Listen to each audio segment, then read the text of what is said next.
السلام علیکم. Good to have you at Urdu audio books. حاضر خدمت ہے قیصرہ حیات کا ناول ذات کا سفر، ایپیسوڈ نمبر 5. نیو ایئر کی آمد تھی اور اس کے والدین بے حد مصروف تھے. پروگرام مرتب کیے جا رہے تھے، پلاننگز ہو رہی تھیں. اس کی ماں ہر وقت کپڑوں کی سلیکشن میں ہی مصروف رہتی. ان کے گھر میں زبردست پارٹی کا انتظام کیا گیا تھا، مگر وہ ایسے ہنگاموں سے دور بھاگتی تھی. اس کا منفی رویہ دیکھ کر اس کی ماں بھڑک اٹھی. توفیق، اس اکلوتی اولاد کو تم خود ہی سنبھالو. کل کو اس کی کہیں شادی نہ ہوئی تو مجھے مت کہنا. مسز توفیق نے غصے سے اس کی طرف دیکھ کر کہا، زوہا، تم آخر چاہتی کیا ہو؟ یہ ہمارا سیٹ اپ ہے اور اس میں اسی طرح موو کرنا پڑتا ہے.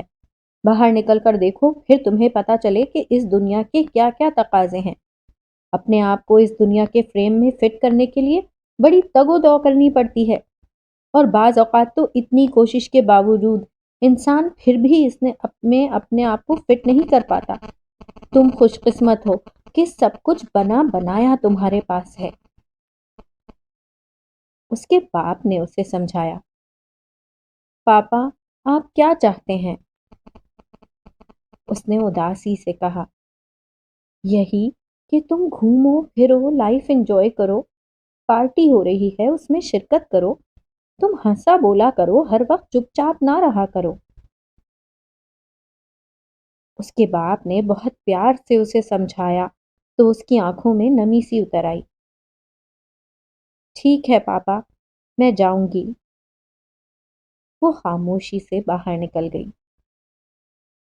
اس کے باپ کے بہت قریبی دوست آفتاب قریشی کے بیٹے عمیر نے شہر سے باہر ریسٹ ہاؤس میں پارٹی کا اہتمام کیا تھا. اوپن ایئر میں رنگا رنگ لائٹنگ، چمکیلے بھڑکیلے لباس، مہکتے وجود، رنگ و نور کا سیلاب سا امڈ آیا تھا. ہوا میں خنکی تھی، مگر ہر کوئی مستی سے سرشار تھا.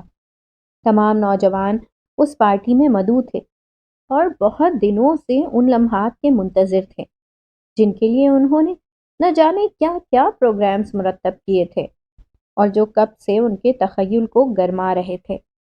سب نے مل کر خوب گول گپاڑا کیا. موسیقی کی محفل کا خصوصی اہتمام کیا گیا تھا. وہ کونے میں بیٹھی سب ہنگامہ دیکھ رہی تھی اور موسیقی سے لطف اندوز ہو رہی تھی. عمیر اس کی طرف آیا. زوہا، آپ یہاں بیٹھی ہیں؟ میں آپ ہی کو ڈھونڈ رہا تھا. عمیر نے مسکرا کر کہا. کیوں؟ اس نے حیرت سے پوچھا. آپ کے پاپا نے بہت تاکید کی تھی کہ آپ کو بور نہ ہونے دیا جائے. میں بالکل بور نہیں ہو رہی. کچھ پیا پلایا بھی کہ نہیں؟ موڈ نہیں. کمال کرتی ہیں آپ بھی. Let's have a cost of pleasure. اس نے ڈرنک کا ایک گلاس اسے تھمایا. اس نے آہستہ آہستہ پینا شروع کیا تو ارد گرد کا ماحول روشن سا ہوتا گیا. عجیب سی کیفیت ہونے لگی. وہ پہلے بھی ڈرنک کرتی تھی مگر ایسا طاقتور ڈرنک اس نے کبھی نہ لیا تھا. وہ خاموشی سے باہر نکل آئی.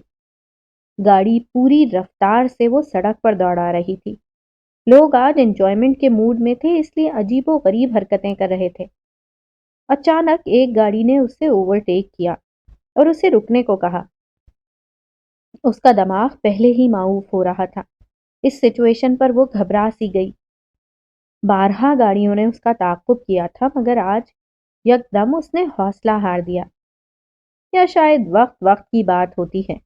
کبھی بڑے سے بڑا واقعہ حقیر لگنے لگتا ہے تو کبھی معمولی سی بات زندگی کا روگ بن جاتی ہے، کیونکہ وقت اسے بڑھا چڑھا کر پیش کرتا ہے. گاڑی کا اوورٹیک کرنا ہمیشہ اسے ایک معمولی سی بات لگتی تھی، مگر اب یہی معمولی سی بات کسی بڑے خطرے کا پیش خیمہ لگ رہی تھی. نہ جانے کیوں وہ اندر ہی اندر ڈر سی گئی. اور کبھی کبھی اندر کا ڈر، چاہے وہ رائی کے ذرے کے برابر ہو یا محض ایک کھٹکا، ساری کی ساری بہادری کو بہا لے جاتا ہے اور انسان راکھ کے ڈھیر کی مانند بکھرتا چلا جاتا ہے۔ وہ بھی لمحہ بلمحہ بکھر رہی تھی۔ اندر کا خوف آہستہ آہستہ اسے راکھ کے ڈھیر میں منتقل کر رہا تھا۔ اس کے ہاتھ اسٹیئرنگ پر ڈھیلے پڑنے لگے، پاؤں بدحواسی میں کلچ اور ریس کو بیک وقت دبانے لگے، مگر بے سود۔ اچانک اس کی گاڑی جھٹکے سے رکی۔ اگلی گاڑی سے اوباش قسم کے چند نوجوان باہر نکلے۔ ایک دم سڑک اس کو سنسان سی لگنے لگی، اور واقعی سڑک پر اس وقت کوئی گاڑی نہ گزر رہی تھی۔ دور دور تک کہیں کوئی آدم ذات نظر نہیں آ رہا تھا سوائے ان کے۔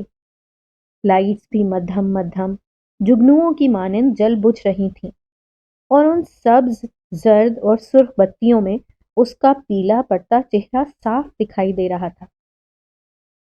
اس کا دماغ پہلے ہی معوف تھا، اوپر سے اس سچویشن نے اس کو بالکل ہی کمزور کر دیا، مگر پھر بھی اس نے ہمت کی۔ کیا بات ہے؟ وہ بمشکل بولی۔ الفاظ پر اس کی گرفت انتہائی کمزور تھی۔ We only want your company, ایک نے آگے بڑھ کر کہا۔ شٹ اپ، وہ غصے سے چلائی۔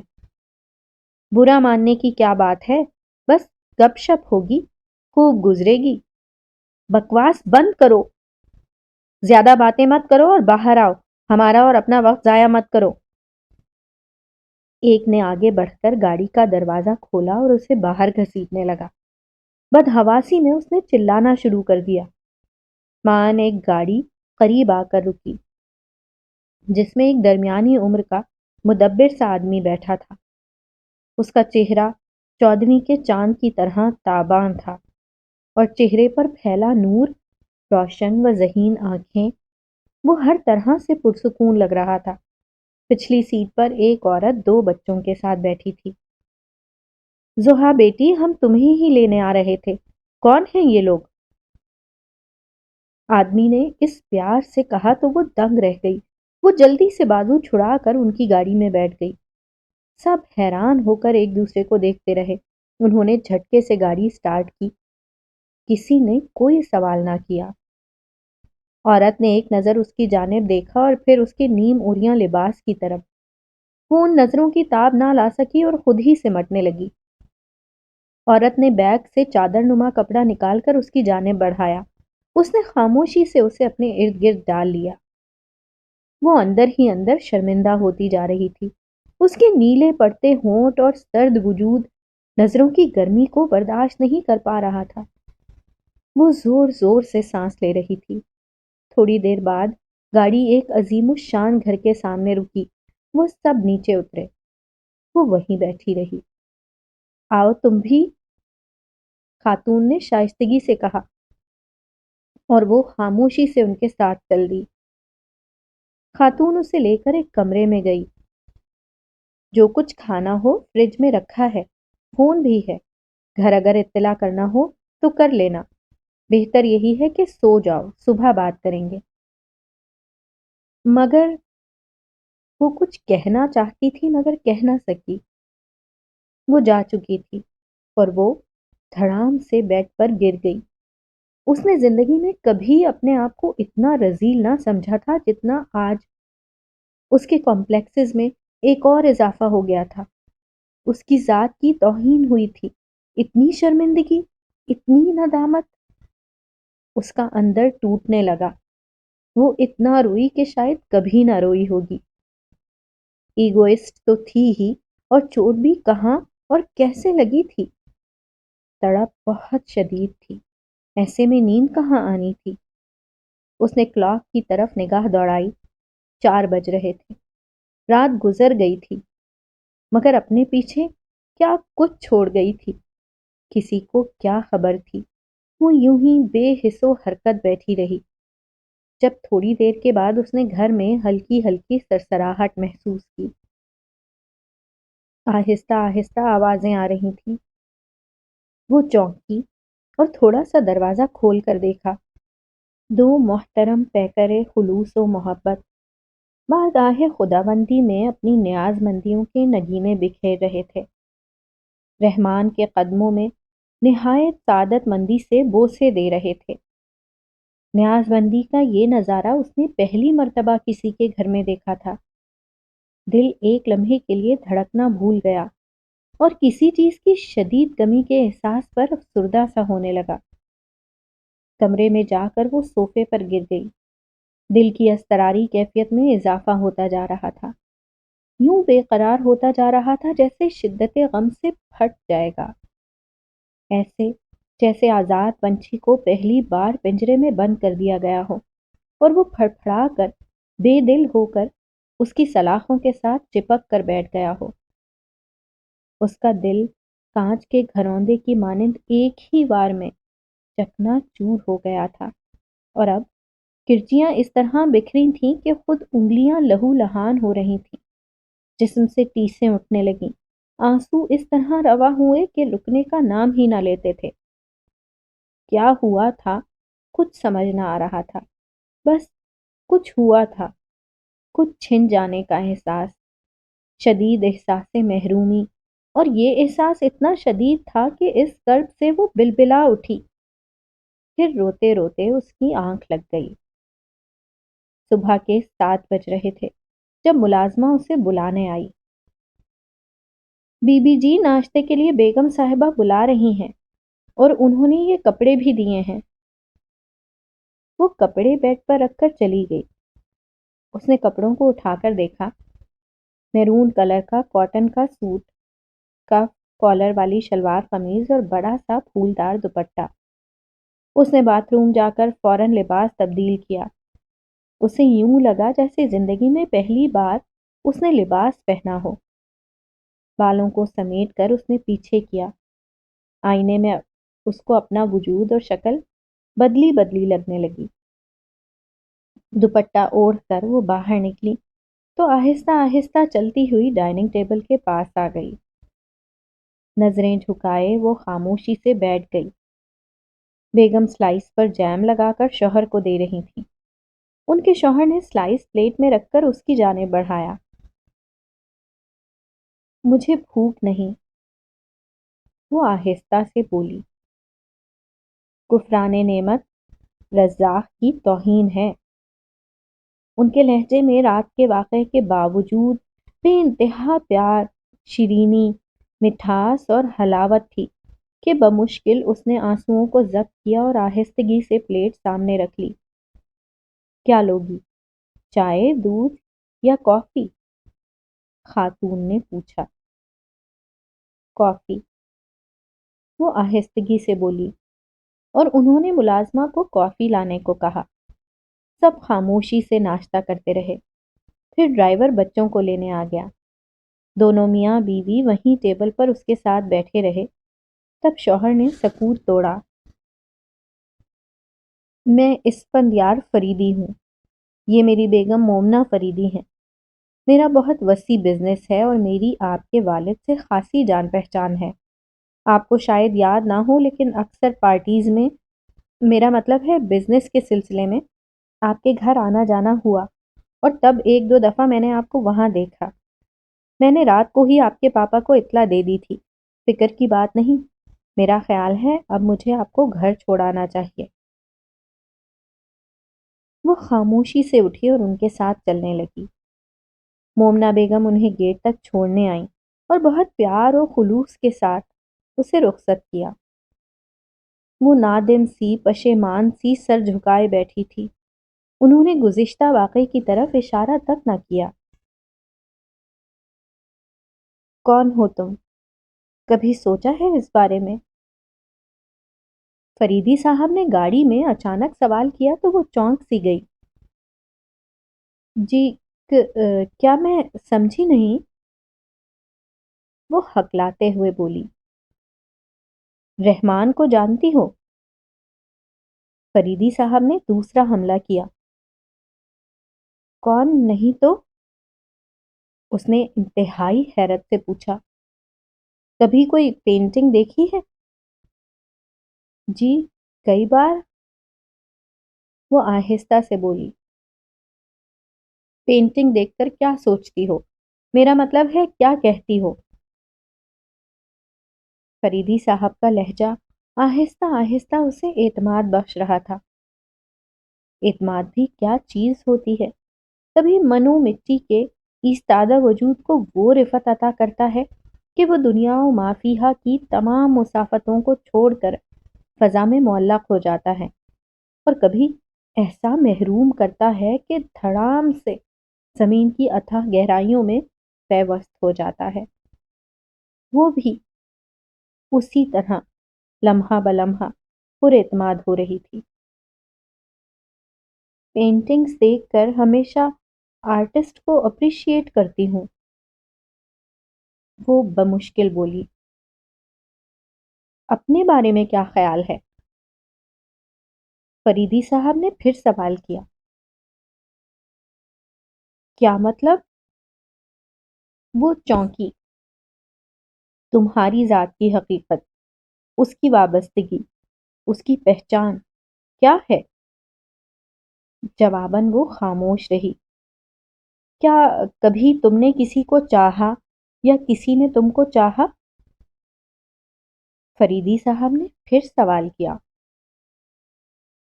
معلوم نہیں، اس نے حیرت سے جواب دیا۔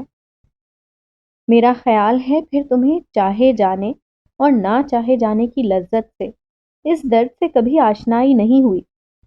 کسی سے بھی وابستگی کے لیے یہ پہلا قدم ہے، اس پر غور کرنا۔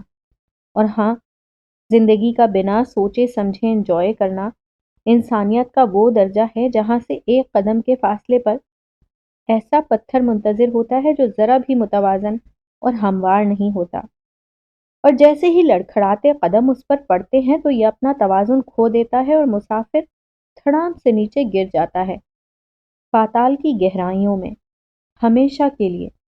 پھر اٹھنا محال ہو جاتا ہے، پھر منزل ختم ہو جاتی ہے۔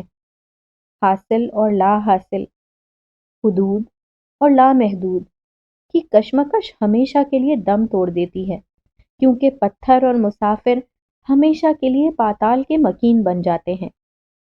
اپنے آپ کو سمجھو، نہ سمجھی میں جو سفر تم طے کر آئی ہو اس کو چھوڑو اور شعور کی آنکھ کھولو۔ انسان اس کائنات کا معجزہ ہے، اور اس طرح ضائع ہو قدرت کو کبھی منظور نہیں۔ بھٹکتے انسان ہی ہیں، مگر ہدایت بھی تو وہی پاتے ہیں۔ لیکن اس کے لیے انسان کا انسان ہونا شرط ہے۔ حقیقت کو جاننے کی کوشش کرو، پرت پرت کھلتی جاؤ گی، اور جب حقیقت واضح ہو جائے تو پھر بات کروں گا۔ یہ میرا کارڈ رکھو، جب کوئی مسئلہ ہو، ضرورت ہو تو رابطہ کر لینا۔ انہوں نے اسے گیٹ کے سامنے اتارا۔ اس نے نہ ان کو اندر آنے کو کہا اور نہ کچھ، بس حیرت سے انہیں جاتا دیکھتی رہی۔ جب سے وہ گھر لوٹی تھی بے حد پریشان تھی، اپنے کمرے میں بیٹھ کر چپ چاپ سوچتی رہتی۔ سوچتے سوچتے اشکوں کا سیلاب تمام بندھن توڑ کر آزادی سے رواں ہو جاتا تو وہ اور مضطرب ہو جاتی۔ وہ سب کیا تھا؟ وہ لہجہ، وہ باتیں، وہ ندامت، وہ احساس، شاید احساس زیاں، وہ شناسائی، وہ پتھر، وہ پینٹنگ، اور وہ رحمان۔ کون؟ کیا ہے سب؟ مجھے کچھ سمجھ نہیں آ رہا۔ وہ پھوٹ پھوٹ کر رونے لگتی، مگر اندر کا غبار کم نہ ہوتا۔ میں کیا ہوں مجھے خود معلوم نہیں۔ شاید انسان، شاید نہیں، یقیناً۔ تو پھر انہوں نے مجھ سے کیوں پوچھا کہ میں کون ہوں؟ اس کا کیا مطلب ہے؟ وہ کیا چاہتے ہیں مجھ سے؟ اس طرح کی باتیں کیوں کیں؟ یہ اضطراب کیوں ہے؟ یہ کیسی چبھن ہے؟ یہ درد، یہ تڑپ، عجیب سا احساس، یہ کیفیت۔ میں فنا ہو جاؤں گی، مجھ سے کچھ برداشت نہیں ہو رہا۔ میں کیا ہوں؟ میری حقیقت کیا ہے؟ اور میری وابستگی کس سے ہونی چاہیے؟ آج تک مجھ سے کسی نے یہ نہ پوچھا تھا، پھر انہوں نے یہ سب مجھ سے کیوں پوچھا؟ وہ سوچ سوچ کر تھک گئی تھی۔ زندگی میں کبھی اس نے ایسا سوچا ہی نہ تھا۔ اس کے ذہن میں ہمیشہ باغیانہ خیالات پرورش پاتے تھے، یا پھر اپنی محرومیوں کے بارے میں ہی سوچتی تھی۔ اس کے علاوہ کبھی کسی اور بات کو سوچنے کی اس کے پاس فرصت نہ تھی، اور اب جو سوچنے لگی تو اپنے آپ میں خود ہی الجھ کر رہ گئی۔ زندگی کی تمام رعنائیاں، لطافتیں سب محو خیال ہو گئیں، باقی کچھ بھی نہ رہا، بس ہیولے سے بے یقینی سی، مسکراتے چہرے تخیل میں ابھرتے، لیکن اگلے ہی لمحے درد کی ایک لہر سینے میں اٹھتی اور سب کچھ بہا کر لے جاتی۔ پیچھے جو رہ جاتا تھا وہ سب بڑا مضطرب اور تکلیف دہ تھا، بالکل ناقابل برداشت۔ اس نے دروازہ لاک کیا ہوا تھا، پاس پڑا فون مسلسل بج رہا تھا، مگر اس کا دل بالکل اسے سننے کو نہ چاہ رہا تھا۔ بہت بیلز کے بعد اس نے فون اٹھایا۔ ہیلو، وہ نقاہت سے بولی۔ ہیلو، کیا بات ہے، فون نہیں اٹھا رہی تھی؟ اور آواز میں اتنی نقاہت کیوں؟ کیا مسئلہ ہے؟ حسن پرشوق لہجے میں بول رہا تھا۔ میری طبیعت ٹھیک نہیں۔ کیا ہوا طبیعت جانا کو؟ وہ شوق ہو کر بولا۔ بکو نہیں، وہ خفگی سے بولی۔ اب زیادہ بور نہیں کرو، آج تیار رہنا، فیض کے ہاں پارٹی ہے، ہم سب جا رہے ہیں، تمہیں لینے آؤں گا میں۔ کون فیض؟ وہ حیرت سے بولی۔ زحا، کیا ہوا ہے تمہیں؟ میرا خیال ہے تم واقعی ٹھیک نہیں۔ فیض اپنا جگر، اپنا دل، اور کون؟ وہ بولتا ہی گیا۔ او آئی سی۔ اسے شرمندگی سی ہوئی۔ سوری حسن، میری طبیعت واقعی ٹھیک نہیں اور میں کہیں نہیں جا رہی۔ اس نے فون بند کر دیا، بلکہ پلگ ہی نکال دیا اور نوکروں سے بھی کہہ دیا کہ ہر ایک کو کہہ دیں کہ وہ گھر پر نہیں ہے۔ کئی دن وہ کمرے میں لیٹی رہی، بہت کم کسی سے بات کرتی۔ مما ان دنوں پھر کینیڈا بزنس کے سلسلے میں گئی تھیں، پاپا اپنے کام میں مصروف ہو گئے۔ نوکر آتے جاتے پوچھتے، کبھی پانی منگوا لیتی، کبھی کافی، کبھی کمرہ دھوئیں سے بھرا ہوتا، جب زیادہ طبیعت بے چین ہوتی تو ڈرنک کر لیتی۔ لگتا ہے بی بی کو کوئی پریشانی ہے، پہلے تو کبھی گھر نظر نہ آتی تھیں، اب سارا سارا دن گھر میں ہی پڑی رہتی ہیں۔ بشیرہ نے فضل کریم ڈرائیور کو کہا۔ ہاں، لگتا تو ایسا ہی ہے، اور شکل پہ بھی کتنی ویرانی ہے، یوں معلوم ہوتا ہے جیسے کوئی بڑی پریشانی ہے۔ بڑے لوگوں کی پریشانیاں بھی ان کی طرح بڑی اور انوکھی ہوتی ہیں، فضل کریم نے جواب دیا۔ شام کے سائے آہستہ آہستہ گہرے ہوتے جا رہے تھے، سارا گھر روشن ہو گیا تھا، مگر اس کا کمرہ تاریکی میں ڈوبا ہوا تھا اور لاکڈ بھی تھا، کوئی اس طرف نہ آیا نہ گیا۔ وہ رات بھر جاگتی رہی، آنکھیں موندے، مگر ذہن اس قدر تیزی سے حرکت کر رہا تھا، آگے پیچھے کے واقعات اتنی تیزی سے گھوم رہے تھے، ذہن مسلسل بول رہا تھا، اتنا بول رہا تھا کہ وہ تنگ آ گئی اور اس سے التجائیں کرنے لگی کہ خدا کے لیے چند لمحوں کے لیے چپ ہو جاؤ، میں تھک گئی ہوں تمہیں سنتے سنتے، صرف چند لمحوں کے لیے سو جاؤ۔ مگر وہ کہاں کچھ سن رہا تھا، عجیب و غریب سوچیں، واہمیں، اس کی تردید، لیکن مرض بڑھتا ہی گیا جون جون دوا کی۔ وہ جتنا مثبت طور پر سوچنے کی کوشش کرتی، طبیعت میں مزید اضطراب پیدا ہوتا جاتا۔ ایک دن اچانک حسن خود اسے لینے آ گیا۔ اس کا بدلا ہوا نقشہ دیکھ کر وہ حیران رہ گیا، نہ کپڑوں کی پرواہ، نہ بکھرے بالوں کا خیال، چہرے پر عجیب سی مردنی اور پژمردگی چھائی ہوئی تھی، آنکھیں شب خوابی کی وجہ سے سوجی ہوئی تھیں۔ وہ اس کو اس حلیے میں دیکھ کر حیران رہ گیا۔